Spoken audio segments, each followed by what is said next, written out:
All right, it is the top of the hour, so we're going to go ahead and get started. Thank you for joining today's webinar, Getting Started with an Information Governance Maturity Model. We appreciate you joining us today. The first thing I would like to do is take a second to introduce our key speakers. My name is Nicole Miller, and I work in product marketing here at Gimmal. I am joined today by our key speaker, Gimmal's Vice Chairman, David Quackenbush. Hi, everybody. Before we get started, I have a couple of housekeeping items to go through. If you have any questions throughout the webinar, feel free to submit them in the Q&A section on your screen, and we will answer as many as we have time for at the end of the presentation. There will be at least one poll question that you will see pop up, so please keep an eye out for that. And as always, if you have any technical difficulties, please let us know so we can assist you. To kick things off, I have a couple of slides here to tell you a bit about Gimmal and how we can help you take control of your information with our suite of solutions. Gimmal is an information governance software company founded in 2002. Our mission is to help you achieve your information governance goals by providing solutions that balance the value your information provides with the risk it also presents. Whether you are trying to discover information in unstructured data sources, migrate from your legacy system, or comply with policies across multiple repositories, Gimmal can help you achieve your information governance goals. We have a client success team and a global network of partners that deliver solutions in conjunction with key partners like Microsoft and SAP. Gimmal's family of software products work together to let you create an efficient and effective digital workplace. Our comprehensive solutions include migration from legacy systems, file analysis and e-discovery, electronic and physical records management, document management for SAP. For those of you who are not new to our webinars, you might have noticed a slight name change in our products on the screen. They are the same solution, just with a more simplified name. And with that short introduction onto who Gimmal is, I will pass the floor over to David so he can start with today's presentation. Thank you, Nicole. Hi, everybody. Good to be with everybody this afternoon. Thank you for joining the webinar. I thought we'd start our presentation today off with a quick poll to just get a feel for who in the audience are familiar with maturity models and the concept of information governance maturity model in specific. So you'll see the question flash up on your screen. If you could provide an answer, we'll take a look at that and kind of understand the background of the group that we're talking with today. That'd be great.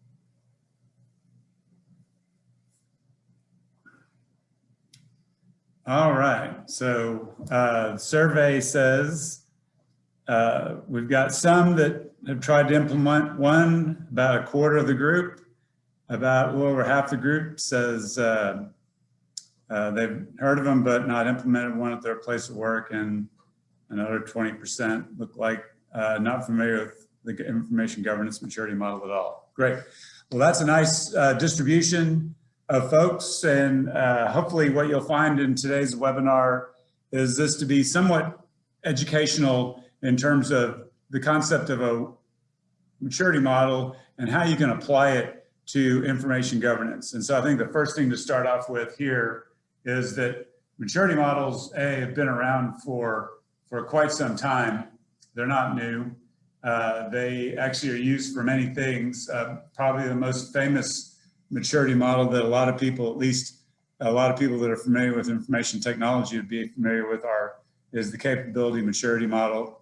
And that used to be hugely popular, in particular when offshoring became very important and people were trying to get quality metrics on offshore providers. But there are also plenty of other types of maturity models. In fact, really almost any kind of business activity you could model a maturity model for as a great measurement tool for how to get from one state to the next, whether it's business maturity, process maturity. It can cover a lot of different topics.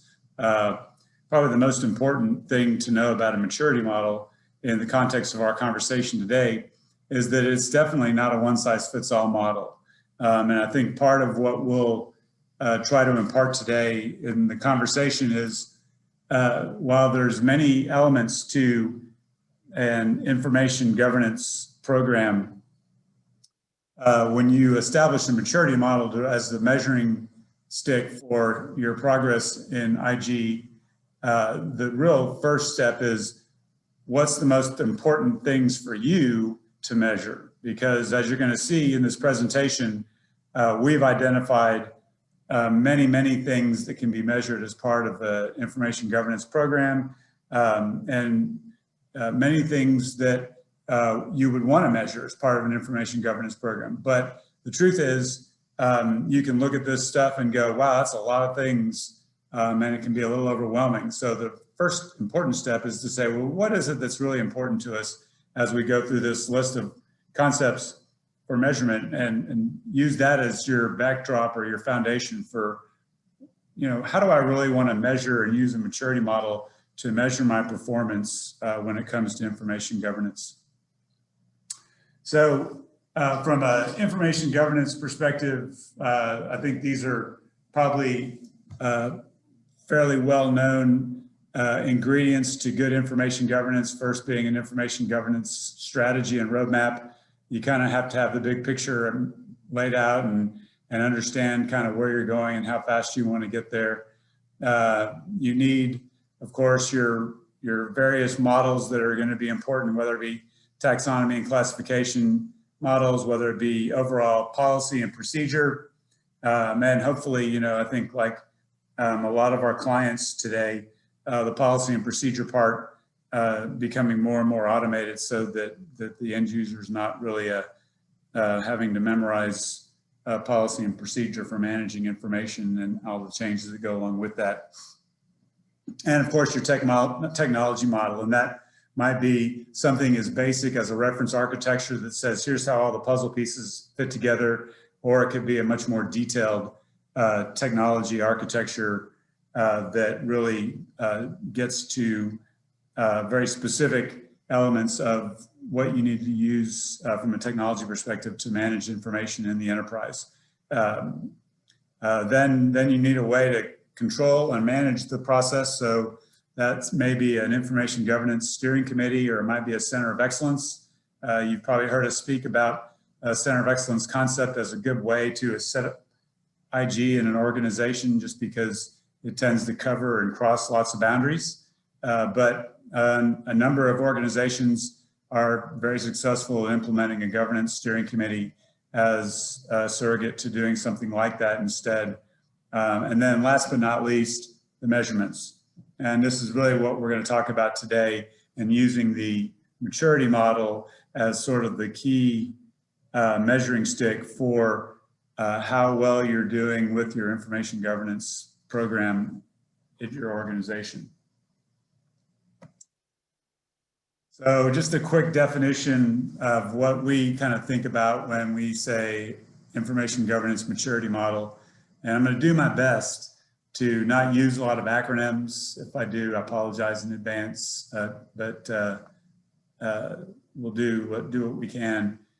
First, I think the base definition is that a maturity model is really a structured collection of elements that describe certain aspects of your maturity in an organization. And so if you just insert the words information governance or IG in there, you can say it's information governance maturity. But again, as I mentioned before, maturity models are helpful in lots of different other types of business processes and business activities as a measurement.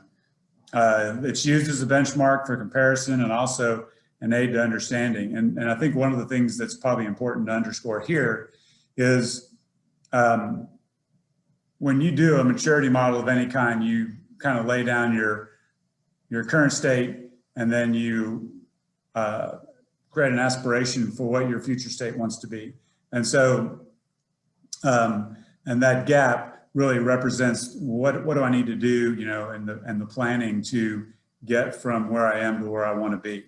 And so the model itself is very helpful from a visual standpoint for people that don't need to be in the weeds, to kind of take a snapshot view. Think of it as a dashboard, if you will, that really lets people quickly understand where the areas of importance are for information governance in the organization, and what's the perceived gap today versus where the organization wants to be. And then last but not least, the IG information governance maturity model really provides a great foundation, a place to start. It really is a collection of the experience of the organization, as opposed to somebody sitting in an office somewhere and saying, well, this is where I think we are. And as we'll talk about in a second, the establishment of that baseline is an important first step in creating a model. It helps create a common language and help communicate that kind of shared vision of where the organization needs to get to from an information governance perspective. And then again, as we'll talk about in a few minutes here, it really sets up the framework for prioritizing your plans and actions, and also to communicate what level of improvement the organization is aspiring to in order to meet the goals and objectives of our information governance program. And sorry in advance, I'll apologize in advance. My voice is starting to kind of break up a little bit. It might be the weather here in Houston. I don't know. It's been kind of strange. Could be end of quarter. I don't know. But I'll do my best to not have it be too terribly annoying. So here's the maturity model and the stages of a maturity model that we're going to go over here, and definitions of how the measurement begins. And so it's probably worth noting, and the probably should have put a slide in here that showed an example up front, that the maturity model basically is a graph looking chart that has a bunch of areas of measurement listed along the x-axis, and then the levels of attainment along the y-axis. And then it has two line graphs. One is the sort of baseline assessment of where the organization is across all those items of measurement, elements of measurement. And then the second line chart is the aspirational target for where the organization wants to be. And it looks like a couple of different heartbeat diagrams that you're mapping together. And the key is understanding the gap between the two lines for each particular element, and also being able to see which things the organization prioritizes quickly because, or thinks are more important, I should say, because of where they rank relative to the aspirational target. But from a definition perspective, we start with initial.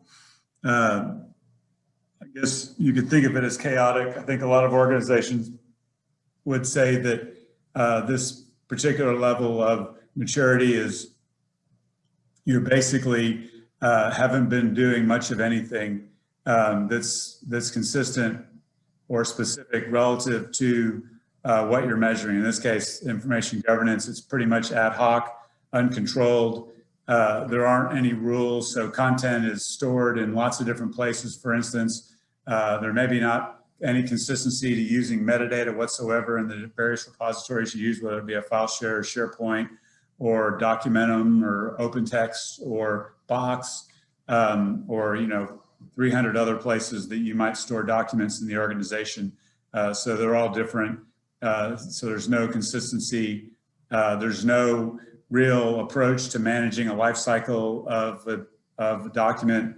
Retention is a concept. Records management and disposition is not practiced, or if it is, it's only practiced with physical records and not with electronic, and those kind of things. So that's kind of how you would think about an initial or kind of lowest level of maturity for IG. The next level up is getting to being something that's repeatable. And so now you've done some basic work to establish some rules for how you want to manage content in the organization. And so It's useful if everybody knows the rules, but if they don't, then the level of repeatability starts to become a little bit problematic. But at least now, every time you want to do something new or set something up, you can use these repeatable rules to create the new structure, whether that's a new SharePoint site, whether that's a new structure in a file share again, or in Box, whether it's a new something else, it's repeatable, or at least somewhat repeatable, because the process has been written down, so it's someone can pick it up and say, okay, now I know what to do. Defined is a little bit, again, better organized. It's more documented, more standard processes established.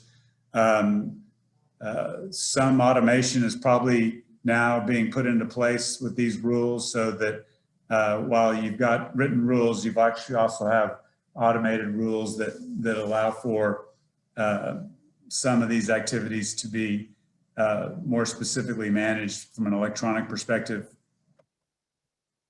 Managed really starts to get you into that next level of maturity where you are starting to measure what you're doing. It can be more repeatable in that you've created templates and other kinds of things that are likely to be the driver of how you maintain the consistency and control. And again, you're starting to really have more specific measurements of what you're doing, what you're creating, how a life cycle, for instance, of information is being managed, and are the rules being followed, or are there still a lot of outliers in your process? And then optimizing, which is really kind of the state of everything is repeatable, but we're always in a continuous and improvement mode. So we've built a great model. We've got consistent taxonomy. We've got a life cycle defined and being deployed. We're actually applying policy to all of our content in a consistent fashion. We're exercising disposition and things like that on a regular basis consistently. And now we want to go about the process of continually improving those activities where more and more adoption and more compliance is occurring in the enterprise. And so it's a level 5, it's the holy grail.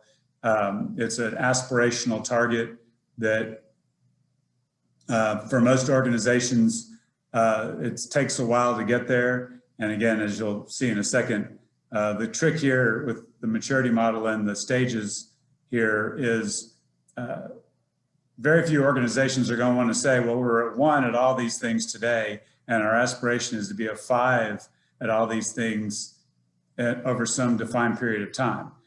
You're going to decide what's important, which things are really needed to be at a level 4, level 5, say, versus good enough at a level 3 to be where you stop in your maturity for particular activities, because that's all you need to do. So now let's talk a little bit about the items that could be candidates for measurement along the x-axis of a maturity model.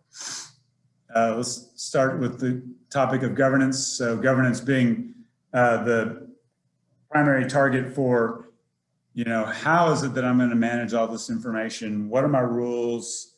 And those kind of things that are going to allow me to have a way of implementing, whether automatic or manual, a policy that's consistently followed in the organization for managing the life cycle of content in this case. So governance, the candidate activities to measure are these. And again, I'll just point out that this is a list of things that we've come up with over time that we've included in our maturity models when we work with clients. It's not the end all be all. There may be other elements of governance that as you put yours together that you identify that are different than these. And I think that's probably the more important part, is as you think about the groupings that we're going to go through, the groupings are good. The details behind the groupings really are the things that you need to decide which are important to you, and if there are things that aren't listed here and that you want to measure, what are those things, and have them defined and incorporated into your own maturity model.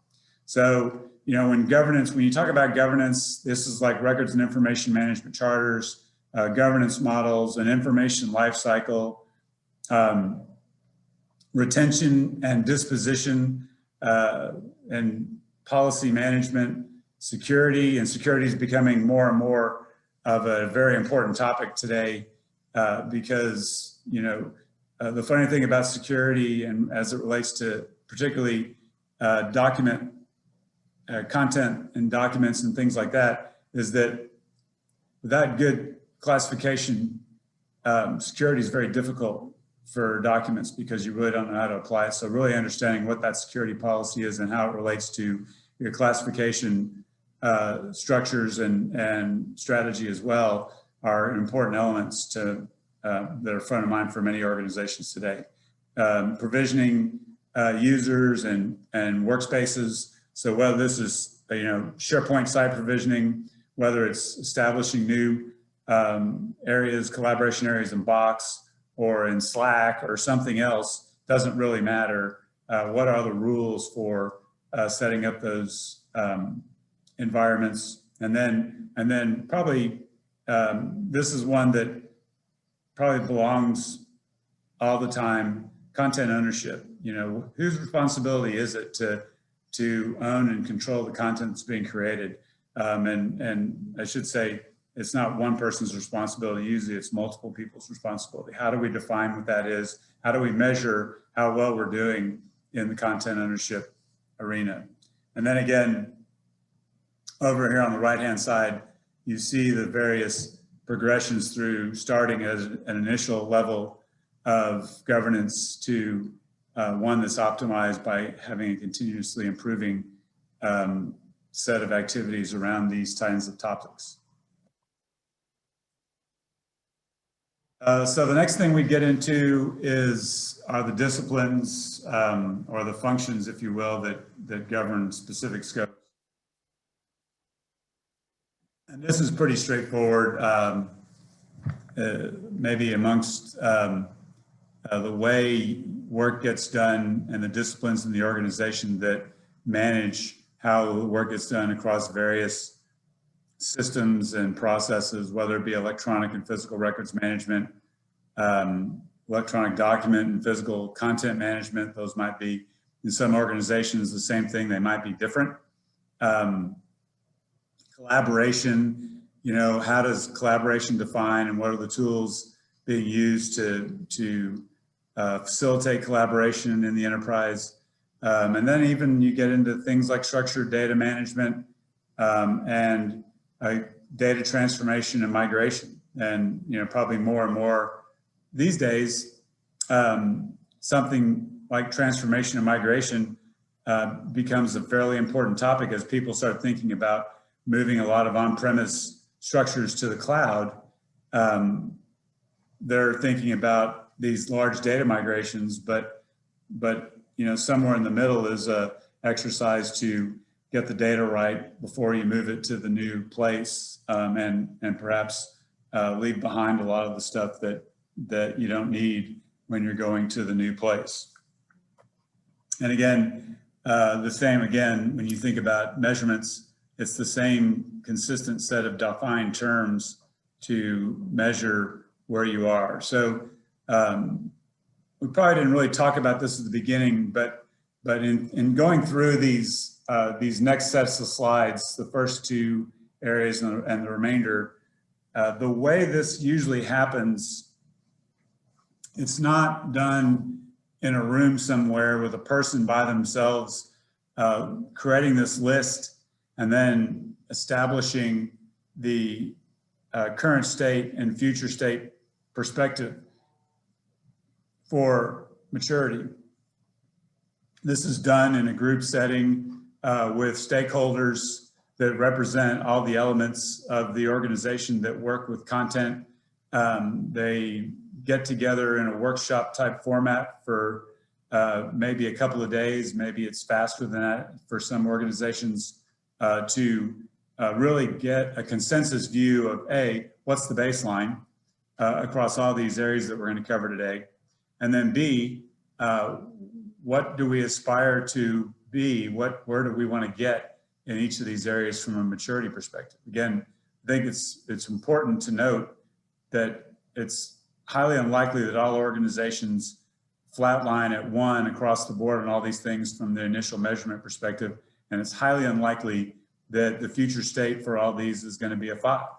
In many cases, a 5 is just not needed, and 3 is good enough. So having a defined state is going to be good enough for the organization, and a lot of things come into play with that. The culture of the organization being first and foremost. This, implementing information governance programs in an organization that's not had anything formal before requires a lot of change management, and change management usually dictates some time horizon in order to get an organization to get from point A to point B with high adoption. And so how do you do that? And how do you take that into account when you're building a maturity model in terms of where you want to spend your change capital, if you will, to improve your organizational discipline? Because you're not going to just do it uniformly and expect everybody to comply. That's a lot of activity and will ultimately overwhelm most organizations. So moving on with the definitions here. So the next area we'll cover is architecture. And so architecture is exactly that. I mean, really, it's just a set of models that are going to define the standards in the organization for, it could be process standards, it could be like a, what I would call sort of a conceptual design. It could be more specific standards that really kind of represent a technical architecture. I mean, here's a couple of examples: a reference architecture and a cloud architecture. The reference architecture kind of being that really easy to understand, high level architecture that looks like puzzle pieces and how they fit together, and what are the different elements of those puzzle pieces, for instance, that you want to measure.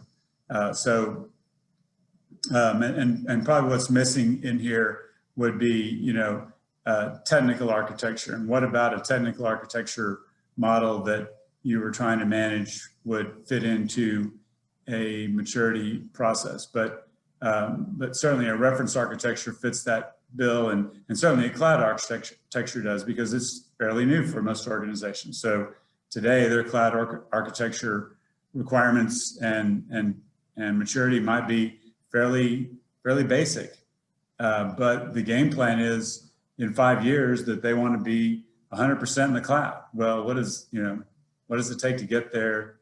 How quickly can the enterprise develop the levels of maturity to support an all-in cloud architecture? It's not, again, it's not trivial.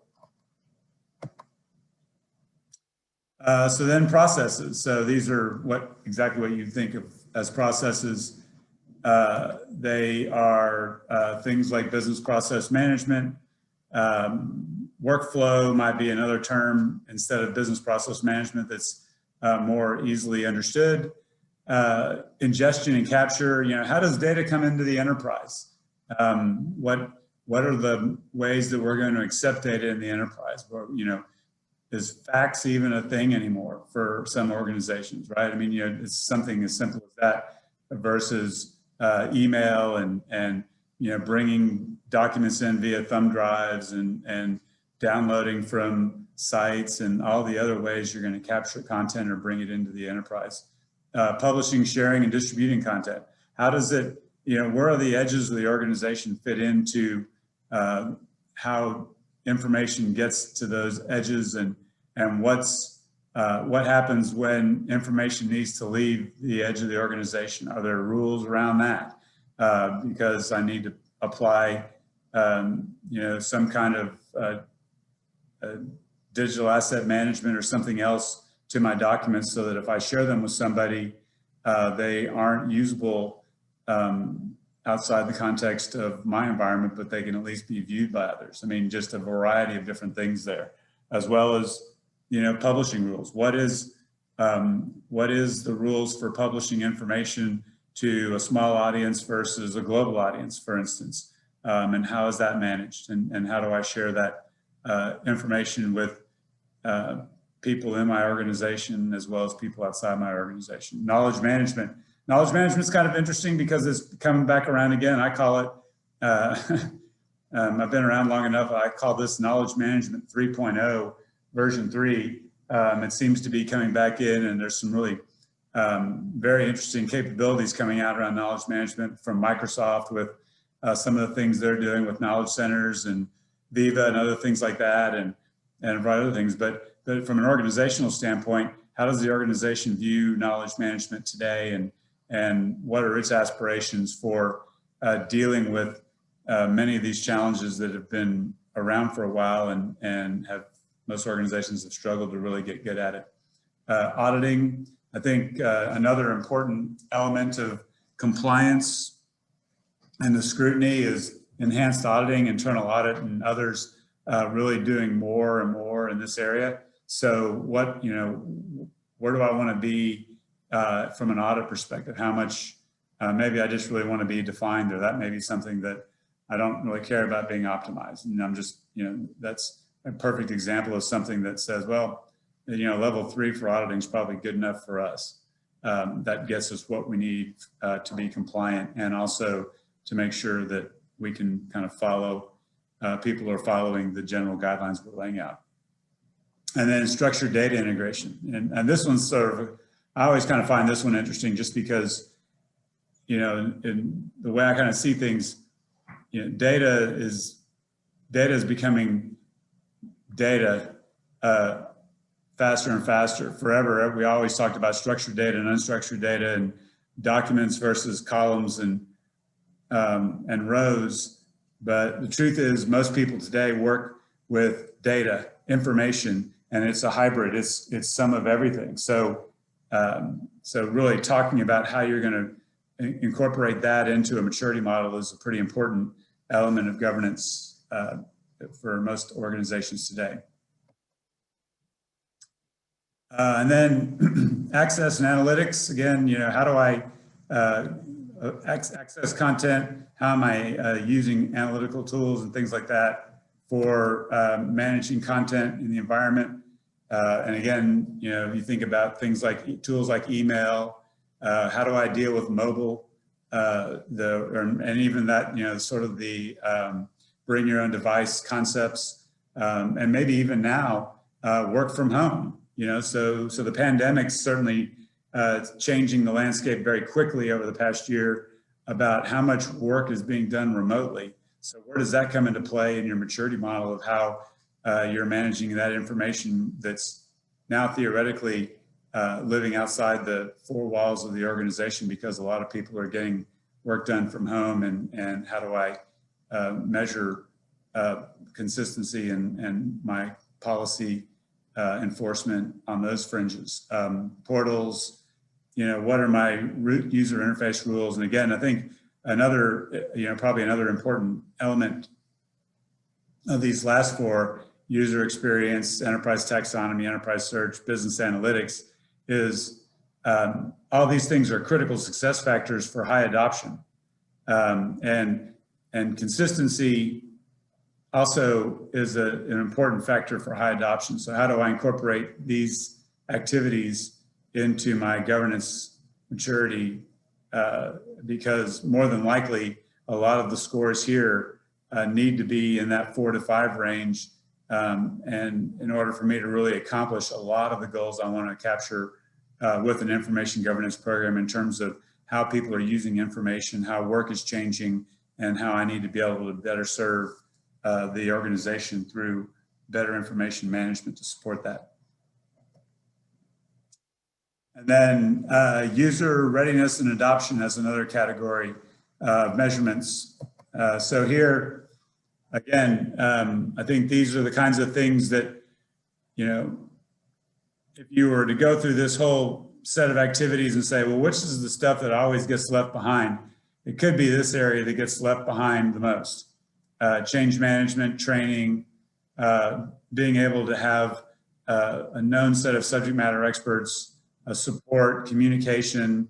Everyone, when a project starts or an initiative starts, says these are highly important to us, and then the real work happens and the projects get started and the program becomes operational.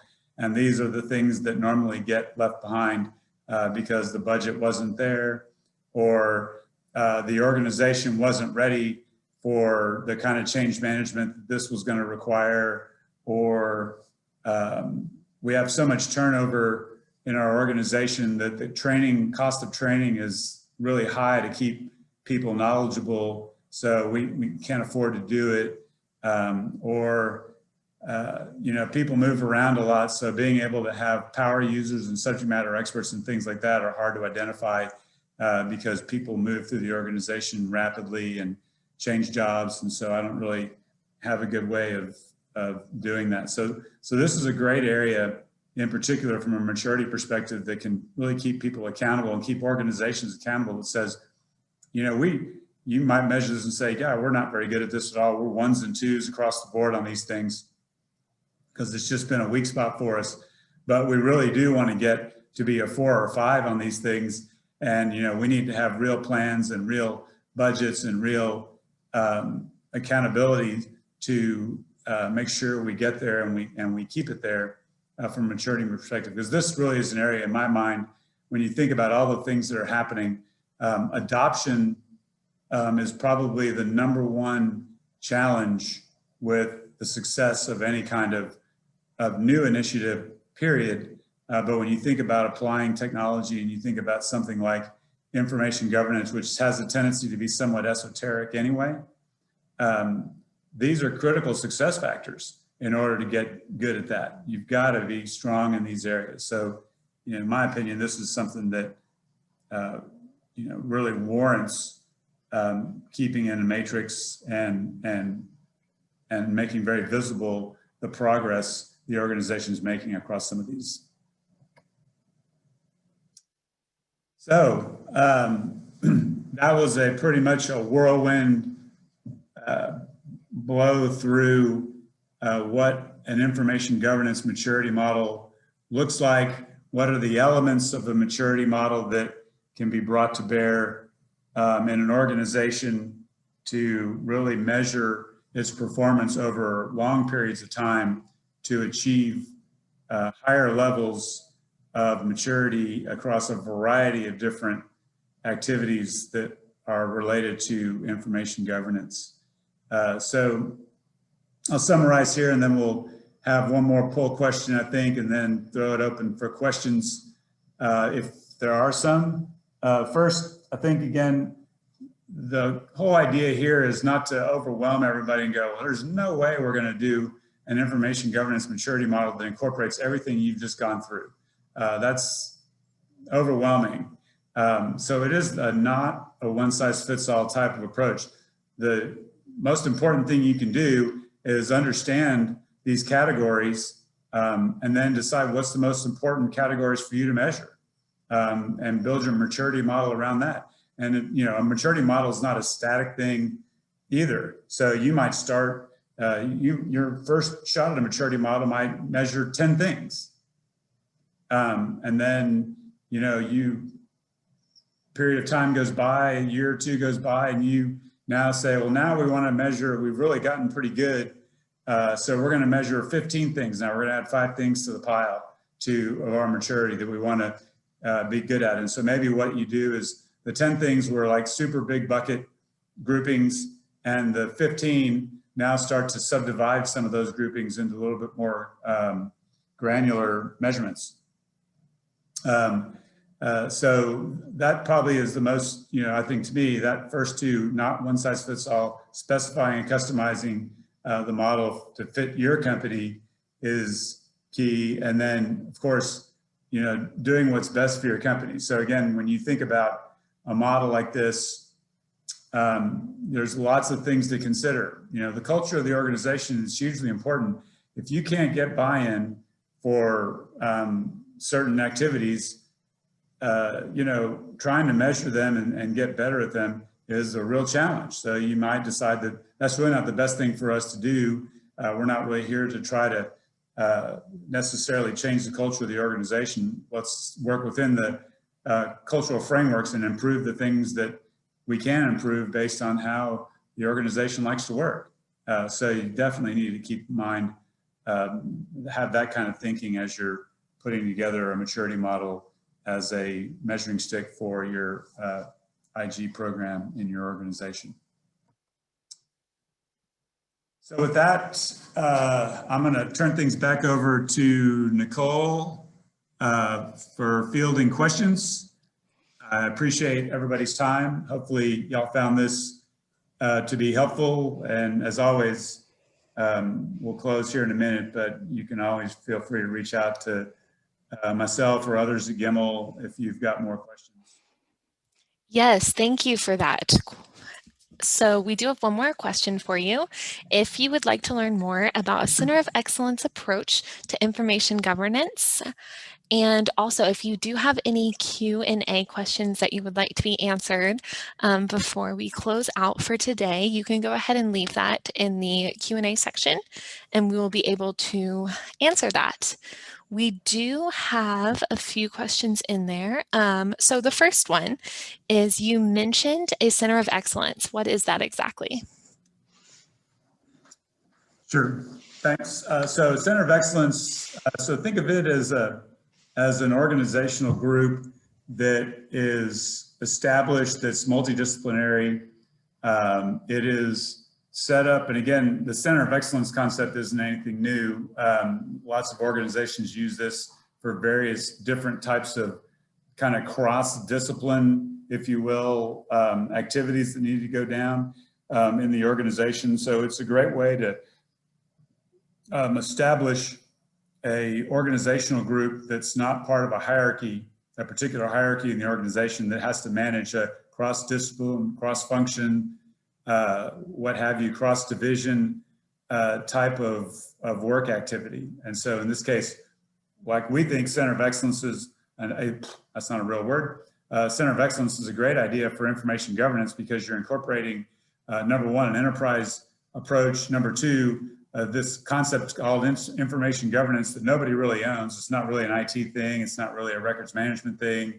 There's a business content owner responsibility, departmental thing there. There's lots of things that are involved in that Center of Excellence. So it's really an organizational construct that allows you to be effective without and crossing these boundaries of the organization without being stuck or constrained by the silos of most organizational structures.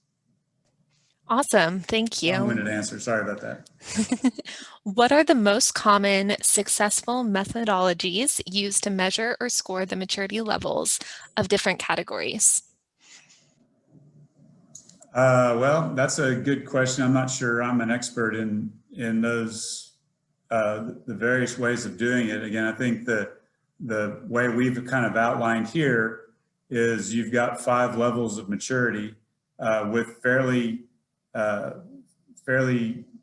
specific definitions.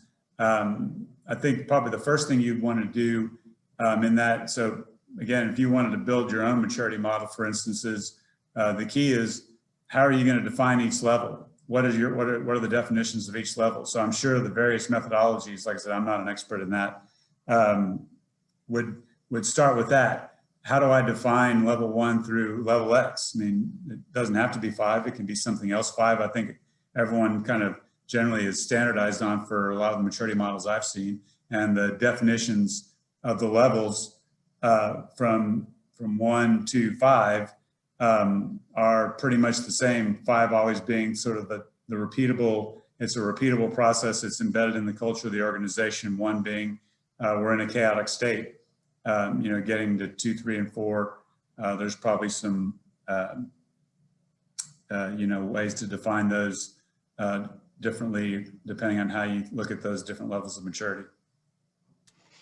Okay, and do you use the EDRM.net's information governance reference model as a template for your reference model? I'm sure some of the stuff that I've shown you today is part of that model, for sure. And again, I think it's a great input, stuff like that. All those, when you think about all the different standards out there that have been created, incorporating those into your own for maturity is a great first step. But it's not going to be the end all be all, because again, those things cover lots of ground, and there may be things that you just like, well, I'm not that interested in that, or our company's not ever going to go there, so there's no need for us to measure some of those things, but it's certainly a good input. And how do we secure buy-in as we get started with a maturity model? This is something we've struggled with in the past. So that's an excellent question. So again, we talked about this a little bit at the end, but when you start thinking about adoption and you start thinking about buy-in and cultural impact and change management, and all those kinds of things, it starts at the top. And I don't want to, it's not, you can't raise the white flags. I think everyone's got to continue to try, and it's an education to realize that the organization at some point will decide that they need to get this done. And that they usually is because the top of the organization, the executive team, the department heads, whoever that would make up a steering committee, for instance, decided that this is important enough to prioritize and then also communicate consistently with the principles and objectives of the program. So that's step number one. Trying to get, my experience has been that trying to do this as grassroots is probably what you're talking about to some degree, has a very hard time getting it off the ground because nobody really, it's one of those things that everybody cares about information governance and nobody does at the same time, right? I mean, we've all been there, done that in that conversation. So the real key is to petition for executive senior level buy-in, and where we've seen it work, it works great. And we're like, we have a client today. I'll just tell you right now, we have a couple of clients today that there are certain elements of this that they're sitting there thinking, we're never going to do that. That's their mindset as an organization. And so then you've got to figure out, well, if we're never going to do that, what's plan B so that we can accomplish something, so that we can get some improvement in the way we manage information around here. Awesome, thank you. Here is another one. My senior leadership vaguely knows that it wants the organization to be mature. As the single founding 30